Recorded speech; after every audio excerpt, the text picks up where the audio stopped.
Welcome to the Fantasy Football Forge. My name is Steve, and today we will be going over a few quick things. I try to keep it as close to one quick thing as I can on each of the main slate of games from Sunday. Just sort of a rewind, a recap of the games. If you're finding me for the first time, on Tuesday I will have a waiver wire video, and then Wednesday I will have a video for each of the positions.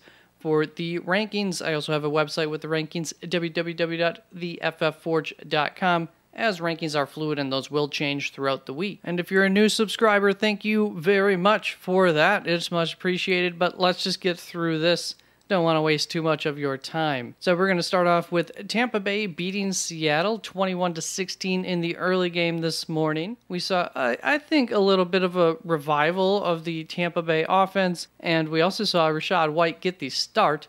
He got 105 yards off of that start. There was a late injury, as you can see here, to Leonard Fournette. That was a hip pointer injury. The recovery time on that should be 1 to 3 weeks, but that is also something that you can definitely play through. It all depends on the severity of the injury. And one other thing that we learned today is that with Cameron Brate back, Cade Otton is probably going to be too unreliable to trust at the tight end position. Just not going to be enough work there with all of the targets that do exist. So some fantasy changes going forward with that offense, but all in all, it might be a little better going forward. I thought there were some good signs today, at least, from that offense. As far as Seattle goes, there's not a whole lot to talk about, but I believe this might be the second week in a row that I get to say something along the lines of Kenneth Walker and the amount of targets that he's gotten being a good sign. He had 8 targets this week, so that is a good sign. I can't believe halftime is already over. Speaking of, so far, the first half of the Chargers 49ers game has definitely not gone in the way that I thought it would. So that's a big surprise, definitely affecting some of the fantasy value so far, but maybe be a good thing for my Jimmy Garoppolo ranking. The next game we're covering, Chicago actually, I don't know about the majority of the game, but had a pretty good lead on Detroit at a certain point in the game, and then Detroit made their way back into it and ended up beating Chicago 31-30. As far as Detroit goes, Amon-Ra St. Brown had 11 targets with the, DeAndre Swift not being on the field a whole heck of a lot these days, TJ Hawkinson gone. It's Amon-Ra St. Brown's target share to be had, that's for sure. As far as Chicago goes, Justin Fields had 4 touchdowns. Now, right here, 3 passing, 1 rushing, or maybe it was 3 rushing, 1 passing, I don't recall anymore.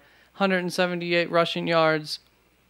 That's last week's stats. What did this week's look like? Oh my gosh, he had 4 touchdowns again. 2 rushing, 2 passing, another 147 rushing yards. Obviously, going forward, like Justin Fields right now is a monster. The schedule will get tougher pretty soon. There's another great week coming up, if I recall correctly, but he's shown that he can do this in tough matchups too as of late. So I'm on the bandwagon there. And then there was once again a split between Herbert and Monty. So that is something to, I guess, continue to keep an eye on. They're not super trustworthy. They have some value. There's a lot of those types of situations going on. There was a late injury to Khalil Herbert. I don't know how serious that is. It is a hip injury. So something to keep an eye on. And then Cole Kmet was limping off of the field right towards the end of the game. They were both just right at the end of the game almost. And he just called himself banged up. Seems to think that he'll be fine going forward. Then Kansas City kept control of this game pretty decently throughout the whole game. Won 27-17 against Jacksonville. And the big thing in this for Kansas City is that CH had 0 carries, 2 targets. I think I heard that he was on the field for 4 snaps. Yeah, major concerns for CH. We saw Pacheco take over that backfield, and then McKinnon still has his role, which is, especially in full PPR, decently nice. But that backfield's also a mess. And then Kadarius Toney he's ready to go. He had a pretty good game. I'll be interested to see how much his snap share ticked up, but it was definitely a significant amount over last week. So that he could help some people win leagues if this is going to be the real deal here. It was a good week for him. And this will help next week, potentially. Juju Smith-Schuster, I believe, has a concussion. I never got to confirm that. I just know that he got hit really hard and he was still on the ground. So I don't know. And it looked bad. I would expect that he'll probably not be back next week, so all the more value for Kadarius Toney in the short term. And as far as Jacksonville goes, I think I said last week that basically ETN was game flow proof. It doesn't matter the opponent because this team seems to be dedicated to rushing the ball now. And apparently that's not quite the case because they didn't rush the ball a heck of a lot in this game. They kind of just came out passing right from the beginning of it. ETN's still a great play going forward for now, so I wouldn't be too concerned about it. And then Miami clobbered Cleveland 39-17. Here's another backfield that we get to talk about, and that is the Jeff Wilson Mostert backfield of Miami, where Jeff Wilson outran Mostert at a rate of 2-1. So last week it was a 50-50 split, and his first week there we're at a 2-1 split. That's probably what it will look like. They were both very efficient with their running, so they'll probably like this kind of usage from them. It worked well this game, that's for sure. And then as far as Cleveland goes, I expected more from this offense because I expected Miami to put up like 39 points. And then I thought Brissett would be able to take advantage of that to some further extent than he did today. But he just was not. So we can keep that in our mind going forward if we're thinking about playing Brissett again in a favorable, what we think is a favorable matchup going in. I guess his ceiling and his floor are almost the same in any and every game. And then in yet another fairly close game, we saw the New York Giants beat Houston 24-16. It wasn't that, I made that sound too close. I mean, the New York Giants were winning this thing from the beginning. And, of course, Barkley had himself a day in this matchup, as we expected. Danny Dimes did come through okay, and that was really just largely due to, I don't want to call it like a fluke play, because I don't think that these are fluke plays. I think a lot of times they are set up by how the offense is operating, bringing, especially if the rushing attack is working, sucking defenses in and then opening up for a big play like Slayton had. Just ran away from a defender and got a big old touchdown. So that definitely helped things out, but it was a bit of I expressed some concerns with how high I had Danny Dimes ranked, and I should have trusted those concerns a little bit further, but he had an okay day. It wasn't too bad. And here's the target split down for Houston. Nico Collins had 10 targets and Brandon Cooks had 7 targets, and I don't think that we shouldn't expect Nico Collins to kind of maybe be the best fantasy wide receiver going forward at the very least. And if he can continue to be the target leader, that'll go a long ways towards making that happen. Then we saw Pittsburgh outlast, I don't want to call it that, just beat New Orleans in a game of football. They both played. Neither one was very impressive. That's pretty much how it goes. But as far as Pittsburgh's offense goes, they were able to spread the ball around, and that's not always great for fantasy. It really, truly did get spread around. All those fantasy players had days, and none of them really had great days. You know, it was touchdown reliant as far as if a player had a good day. And as far as Kenny Pickett goes, he did have 51 rushing yards, so I think that adds to this floor. If he can start to capitalize on drives, really has an issue with getting into the end zone, but I've seen them in the red zone quite a bit since he's started, so he's somebody who maybe down the stretch as things begin to click, he could be good if they have some good matchups. I didn't check out the schedule. And then as far as New Orleans goes, it was just a struggle. They did not spread the ball around nicely. Nobody really had good days. Juwan Johnson, I think, had a good fantasy day, and that was it. And in the next game we're going to cover, we saw Tennessee beat Denver 17-10, and a similar game to Pittsburgh, New Orleans. As far as Tennessee goes, chugga, chugga, chugga, chugga, chugga, chugga, chugga, Chig Okonkwo. I had to. I love Chig. He had another huge play this game. Called it earlier this season that he'd have some big old plays. But, don't worry about it fantasy-wise. Just wanted to talk about him. As far as fantasy goes, Westbrook-Ikhine had 5 receptions, 119 yards, and maybe a touchdown, 2 on top of that. But whatever the case, I would not be targeting Westbrook-Ikhine. I don't think that it is something that you should be going after. Treylon Burks did have 6 targets this game, so that is nice. And I know one of those targets was a short, slant maybe, while they're like 6 yards out from the end zone. A play that I was like, oh, please target Burks on this. That would be nice. This is the kind of area of the field that like he should be able to excel at. So, stash kind of guy still. Nothing to be going after, but if you, for some reason, like him, I'm not opposed to stashing him. As far as Denver goes, this is how I describe their offense. Blah. Unfortunately, Dulcich came back down to earth this week, caught 1 of 4 targets for 11 yards, so that was yucky. Still like him going forward, especially with this injury potentially being a bad one.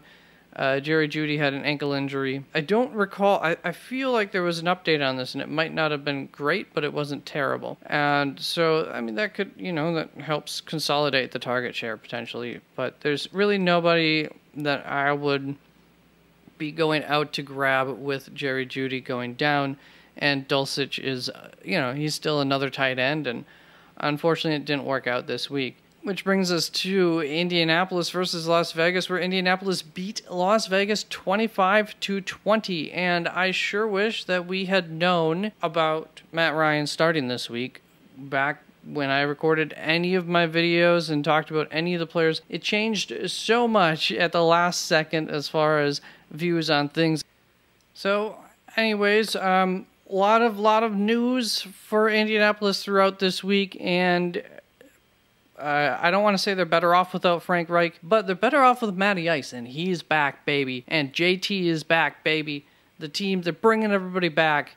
I can't believe they brought Matty Ice back after the Frank Reich firing, which was apparently over Frank wanting to play him. So that was so weird. And then Francis Rowland, meaning Paris Campbell, had a good game. And he's had a good game the last, I think all 3 games were with Matt Ryan. Something to keep in mind, Paris Campbell might be back. And yeah, just in general, this team is back. Obviously, they're going to be wanting to run. It's an old center, an old offensive lineman. That's their coach. Of course, they're going to want to run that ball. And then as far as Las Vegas's offense goes, they were able to spread that ball around to the fantasy players, except for Hollins. Unfortunately, didn't have a very good game. But your Devontae Adams, Derek Carr, they all had some fantasy points today. Solid fantasy games. Next up, we have Arizona and the Rams, where Arizona pretty handily beat the Rams 27-17 in the battle of the backup quarterbacks. Is there a quarterback debate in Arizona between McCoy and Kyler Murray? Tune in next week to find out.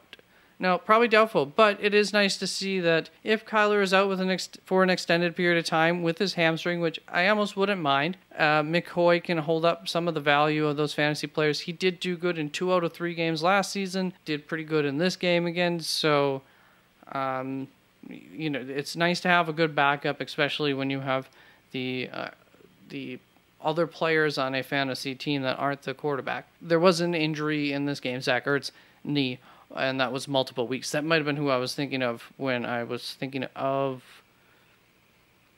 Jerry Jeudy as far as seeing an update. And as far as the Rams go, just a little quick fantasy take here. If you can still make trades, I don't know when the normal deadline is. I know my league's usually, I think, later than normal deadlines. Darrell Henderson's touchdown in this game really makes him pop just a little bit, his value. So if there's a running back hungry team that has a player that you'd like to target, he wouldn't be a bad guy to package in a deal. I don't think you could get much for him alone, but except for like just a sideways move, which might be a worse sideways move anyways.